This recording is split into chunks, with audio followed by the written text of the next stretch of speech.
டொமைனை எங்க வாங்கினோம் அப்படின்னு சொல்ற ஒரு விஷயம் இருக்கு. இந்த டொமைனை நிறைய வெப்சைட்ல வாங்கலாம், பட் நாங்க வாங்கின ஒரு இடம் இருக்குது. இந்த வீடியோ பார்த்துட்டு இருக்கிற உங்களுக்கு இதுல ஒரு இன்ட்ரெஸ்டிங்கான ஒரு விஷயம் இருக்குது. பிகாஸ் நாங்க வாங்கின பிரைஸை விட நீங்க 20% லெஸ்ஸா வாங்குறதுக்கான ஒரு சான்ஸ் ஒன்று இருக்குது. அது எப்படி பண்ணலாம் அப்படின்னு சொல்றத இப்ப நான் உங்களுக்கு லைவ்ல காட்டுறேன். நான் வாங்கின இந்த பிளாட்ஃபார்ம் வந்து என்ன அப்படின்னா ஹோஸ்டிங்கர் அப்படின்னு சொல்ற இடத்துல தான் வாங்கியிருக்கிறேன். ரைட், நிறைய வெப்சைட்ஸ் இருக்குது இதே மாதிரி நீங்க வாங்குறதுக்கு. பட் நான் இதை எதுக்காக ரெக்கமெண்ட் பண்றேன் அப்படின்னு சொல்றது ஒரு ரீசனா சொல்லிடுறேன். இதுலயுமே 3 பேக்கேஜஸ் இருக்குது. பெஸ்டான பேக்கேஜ் அப்படின்னு சொன்னா இந்த பிசினஸ் அப்படின்னு சொல்ற இந்த பேக்கேஜ் தான். ரைட், கிட்டத்தட்ட உங்களுக்கு ஒரு மந்த்துக்கு வந்து $3.99 வந்துட்டு கோஸ்ட் ஆகுது.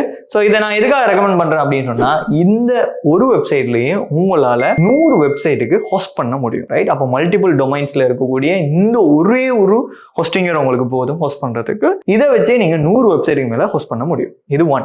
இதுல ரொம்ப முக்கியமான ஒரு விஷயம் NVMe ஸ்டோரேஜ் ரொம்ப ஸ்பீடா இருக்கும். ரைட், 200 GB வரையும் ப்ரொவைட் பண்றாங்க. டொமைன் தான் என்ன, ஹோஸ்டிங் தான் என்ன அப்படின்னு சொல்லி நீங்க கேட்டீங்கன்னா எக்ஸாம்பிளுக்கு சொல்லுவோம். இப்போ நீங்க வந்து ஒரு பழத்தை வாங்கிருக்கீங்க, ஓகேவா? அந்த பழம் தான் டொமைன் வைப்போம். இதை பாதுகாக்கிறதுக்காக ஒரு ஃப்ரிட்ஜுக்குள்ள கொண்டு வைக்கீங்க, அதான் ஸ்டோர் பாக்ஸ். அதுக்குள்ள கொண்டு போய் நீங்க வைக்கிறீங்க அப்படின்னு சொன்னா அது பாதுகாப்பா இருக்க போகுது. ரைட், அந்த ஃப்ரிட்ஜுக்கு பேரு தான் ஹோஸ்டிங்கர். அதாவது நாம வெப்சைட் வாங்கியாச்சு, பேர் வாங்கியாச்சு, இதுதான் பேர் என்ன hostingr.com அப்படின்னு சொல்றது. இப்போ இதை வாங்கினதுக்கு பிறகு இதை ஸ்டோர் பண்றதுக்கு ஒரு இடத்துல நம்ம வைக்கணும். அதுக்கு பேர் தான் ஹோஸ்டிங் அப்படின்னு சொல்லுவாங்க. அது ப்ரொவைட் பண்றதுக்கு நிறைய கம்பெனிஸ் இருக்குது. அதுல one of the best platform தான் வந்து உங்களுக்கு ஹோஸ்டிங்கர் அப்படின்னு சொல்லலாம். சரி, இதுல பிரதர் இது வந்து கொஞ்சம் எக்ஸ்பென்சிவா இருக்குது, இது எவ்வளவு கோஸ்ட் ஆகும் ஒரு இயருக்கு வாங்குறோம் அப்படின்னா நீங்க யோசிக்கலாம். ஸோ அதை பத்தி நான் சொல்றேன். இதுல இருக்கக்கூடிய இன்னொரு முக்கியமான விஷயம் என்ன அப்படின்னு சொன்னா SSL சர்டிபிகேட் வந்துட்டு உங்களுக்கு ஃப்ரீயாவே தந்துருவாங்க.